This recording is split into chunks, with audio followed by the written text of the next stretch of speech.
पितृपक्ष की पौराणिक कथा के अनुसार जोगी और भोगी नाम के दो भाई थे। दोनों अलग अलग घरों में रहा करते थे। जोगी के पास धन की कोई कमी नहीं थी, लेकिन भोगी निर्धन था। जोगी की पत्नी को धन का अभिमान था, तो वही भोगी की पत्नी सुशील और शांत स्वभाव की थी। पितृपक्ष आने पर जोगी की पत्नी सुषमा उससे पितरों का श्राद्ध करने के लिए बोली। सुनो जी, श्राद्ध शुरू होने वाले हैं, पितरों का श्राद्ध करना है। अरे सुषमा, तुम भी क्या बेकार में व्यर्थ के काम करने की सोचती रहती हो है? पहले ही व्यापार ठीक नहीं चल रहा है, ऊपर से तुम फिजूल खर्च में दिमाग लगाती रहती हो। सुनो जी, ये तुम इसलिए बोल रहे हो ना कि मुझे कोई काम न करना पड़े और मैं परेशान ना हूँ। आप चिंता मत करो, मैं कार्य में सहायता के लिए पार्वती को बुला लूंगी। इसी बहाने हम भी पकवानों के मजे ले लेंगे, पितरों के नाम पर पकवान खाने खिलाने का आनंद ले लेंगे। अच्छा ठीक है, कर लेना तैयारी, बुला लेना पार्वती को मदद के लिए। जोगी की पत्नी केवल अपनी शान दिखाने के लिए श्राद्ध का कार्यक्रम रखना चाहती थी, ताकि वो अपने मायके वालों को बुलाकर दावत कर सके। इसलिए वो श्राद्ध के कार्यों के लिए भोगी की पत्नी पार्वती को बुलाने जाती है।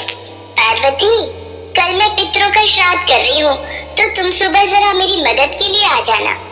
ठीक है भाभी, मैं आ जाऊंगी। दूसरे दिन पार्वती सुबह आकर सारा कार्य करवाने लगी।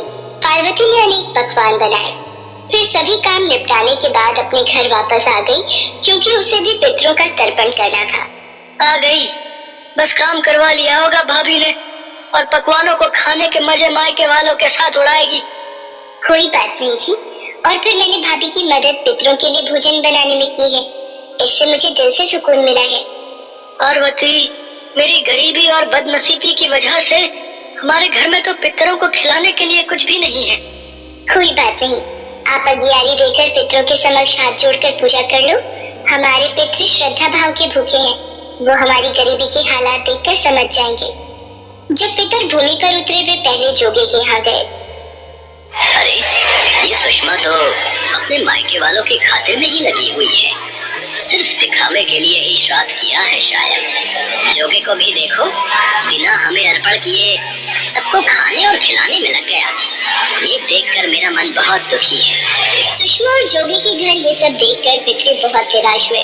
उसके बाद सभी पितृ भोगी के यहाँ गए, तो देखते हैं कि पितरों के नाम पर केवल अगियारी दे दी गई है।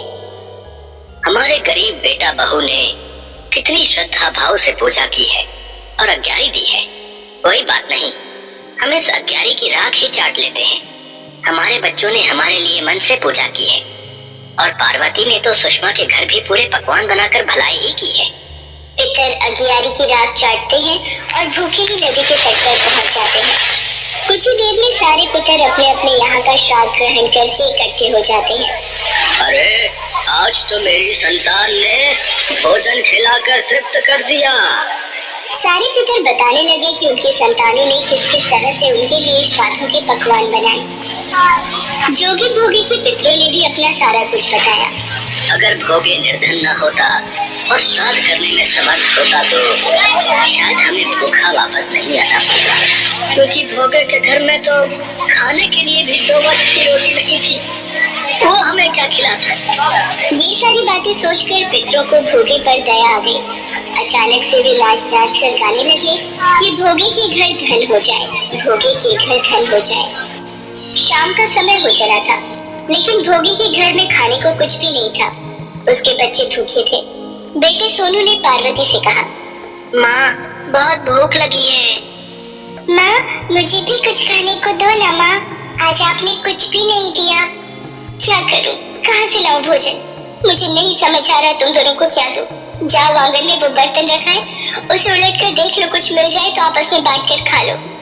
बच्चे जब वहाँ जाकर बर्तन देखते हैं तो वे दौड़े दौड़े माँ के पास जाते हैं। माँ, उस बर्तन में तो सोने के सिक्के हैं। ये क्या बोल रहे तू?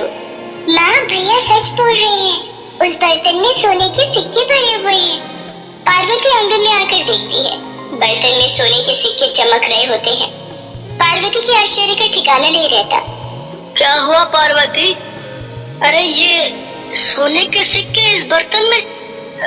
पार्वती, ये तो भगवान का कोई चमत्कार है। सुनो जी, आज पितरों के आशीर्वाद से ये सब हुआ है। भगवान आप बहुत दयालु हो।